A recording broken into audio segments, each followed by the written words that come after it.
Hello दोस्तों, तो हम थ्योरीज ऑफ एवोल्यूशन जो पढ़ रहे थे या evidences in favour of origin of life, evidences in favour of evolution, तो उसमें हमने आपको होमोलॉजी और एनालॉजी जो अभी फर्स्ट लेक्चर में भेजा था, इसके बाद के लेक्चर में हम जो भेज रहे हैं वो evidences in favour of evolution based on adaptive radiation. ये हमारी नेक्स्ट हेडिंग है।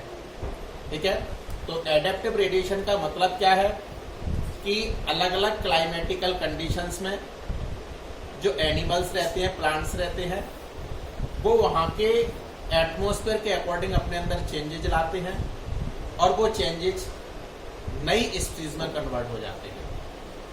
और इसके लिए जो एग्जाम्पल्स हैं, एक गैलापागोस है जो साउथ अमेरिका का एक पार्ट है जो कि 22 छोटे छोटे लैंड से मिलकर बना हुआ है।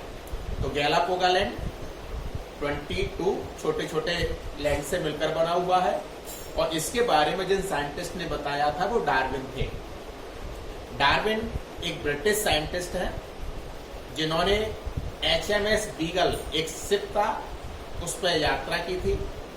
डॉक्टर हेंसलो जो इनके गुरुजी थे, इनके सर थे, उनके साथ में, और 5 साल तक ये वर्ल्ड सर्वे टूर पर रहे। इनका वर्ल्ड सर्वे टूर 1831 से स्टार्ट होकर 1836 तक चला था और उसके बाद आकर इन्होंने फौना एंड फ्लोरा जो वर्ड यूज किया था, जहां पे इन्होंने बताया था कि गैलापागोस लैंड पर लगभग 20 टाइप्स की ऐसे स्पीशीज है बर्ड्स की जो और जगह पर नहीं पाई जाती, जिनको ब्लैक बर्ड नाम इन्होंने दिया था।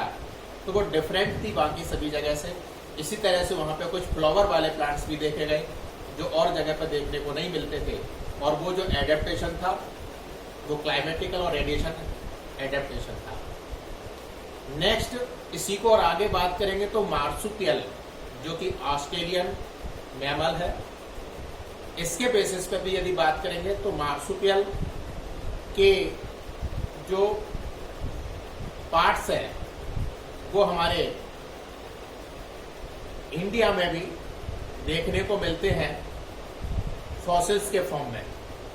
तो ये जो फॉसिल्स के फॉर्म में इंडिया में देखने को मिलते हैं मार्सुपियल के, इसका मतलब ये था कि मार्सुपियल इंडिया में भी था, यानी एशिया में भी था। तो एशिया और ऑस्ट्रेलिया दोनों पहले एक ही थे और नेचुरल बैरियर बनने के कारण, नेचुरल बैरियर बना तो दोनों अलग अलग हो गए, ऑस्ट्रेलिया अलग हो गया और एशिया अलग हो गया।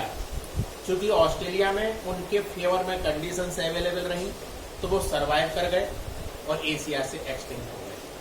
तो मार्सुपियल के बेसिस पे भी हम एडेप्टिव रेडिएशन की बात कर सकते हैं, क्योंकि एशिया में कुछ ऐसे रेडिएशन आए होंगे जहाँ मार्सुपियल अपने आप को एडेप्ट नहीं कर पाए और यहाँ से एक्सटिंक्ट कर गए, जो कि ऑस्ट्रेलिया में सरवाइव कर पाए।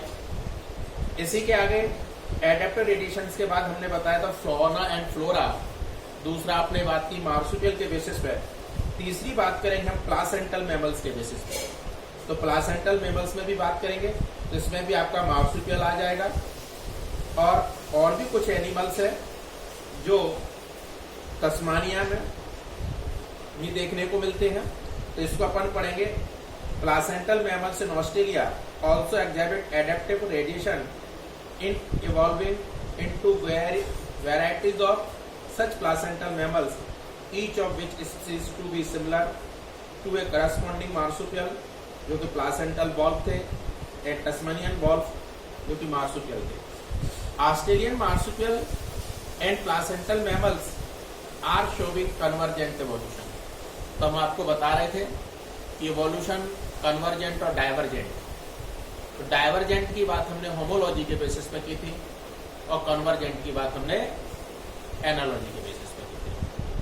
तो एनालॉजी के बेसिस पे जो कन्वर्जेंट एवोल्यूशन था उसमें न्यू स्पीशीज फॉर्मेशन पॉसिबिलिटी कम थी और होमोलॉजी जो डाइवर्जेंट एवोल्यूशन था उसमें न्यू स्पीशीज फॉर्मेशन पॉसिबिलिटी ज्यादा थी।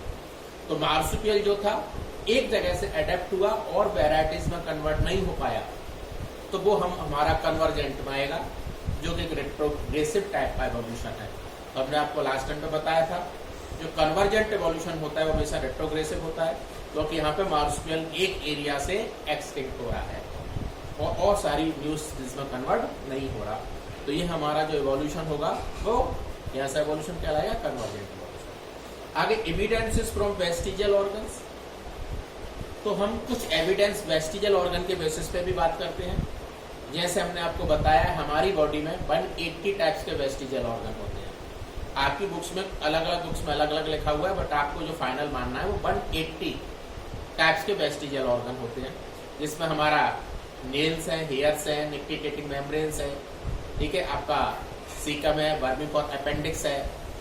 तो ये बहुत सारे ऑर्गन्स हमारी बॉडी में वेस्टिजियल ऑर्गन्स के फॉर्म में प्रेजेंट हैं। इनके बेसिस पे भी हम एविडेंसेस दे सकते हैं एवोल्यूशन के फेवर में।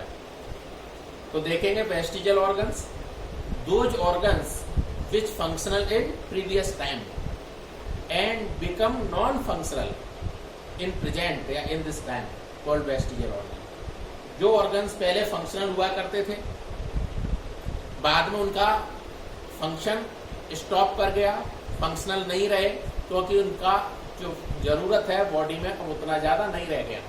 क्योंकि हम सीकम वर्मिफोर अपेंडिक्स की बात करेंगे तो हर्बीवोरस एनिमल्स में फंक्शनल होते हैं और हम खाना बॉयल करने के बाद खाते हैं।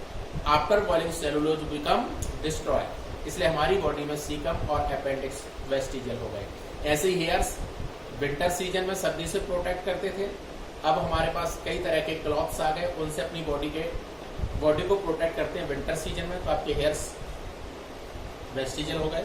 इस तरह से नेल्स हमारे प्रोटेक्शन के लिए होते थे, अब कई तरह के हथियार हमारे पास आ गए तो हमारे नेल्स भी वेस्टिजियल हो गए। तो हम वेस्टिजियल ऑर्गन्स के बेसिस पे एविडेंसेस दे सकते हैं।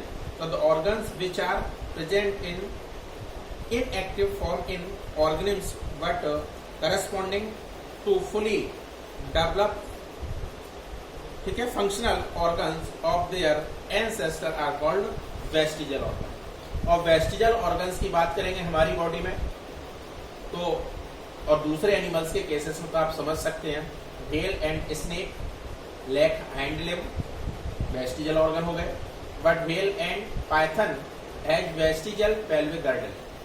The whale has residue of external ear, external ear नहीं होता, वेस्टिजियल हो गया। Vestigial jaw in reptiles, the wings of ostrich, ostrich और एमू, कीवी, डोडो, याद रखना ये कभी भी फ्लाइंग नहीं करते, नॉन फ्लाइंग बर्ड्स हैं, एक्सटिंक्ट हैं, तो इनके केस में जो विंग्स थे वो वेस्टिजियल।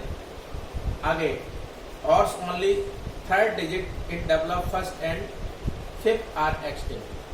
तो हॉर्स के केस में थर्ड जो डिजिट होती है वही डेवलप होकर बुक बनाती है, फर्स्ट और फिफ्थ एक्सटिंक्ट हो जाती है, vestigial. Vestigial organs human beings में हमने आपको बताया, प्लीका सेम्युलरिस होगी, नेक्टिटेटिंग मेम्ब्रेन, मसल्स ऑफ ईयर पिंडा, ऑरिकुलर मसल्स हमारी ईयर में वेस्टिजियल है। हेयर्स की बात हमने की थी, नेल्स की बात हमने की थी, वर्मिफोर अपेंडिक्स की बात हमने की थी और सीकम की बात हमने की थी। तो सीकम, वर्मिफोर अपेंडिक्स ये सब वेस्टिजियल है। और निपल्स जो मेमोरी ग्लैंड्स का एंटीरियर पार्ट होता है टीथ, वो भी मेल के केस में वेस्टिजियल है, क्योंकि मेल के केस में मेमोरी ग्लैंड से मिलकर सिक्रेशन नहीं होता। तो बहुत सारे वेस्टिजियल ऑर्गन्स हैं, ठीक है, और इन्हीं के बेसिस हम theory of inheritance of apart character जो लेमार्क ने दी थी उसके बारे में आगे बात करेंगे। Thank you.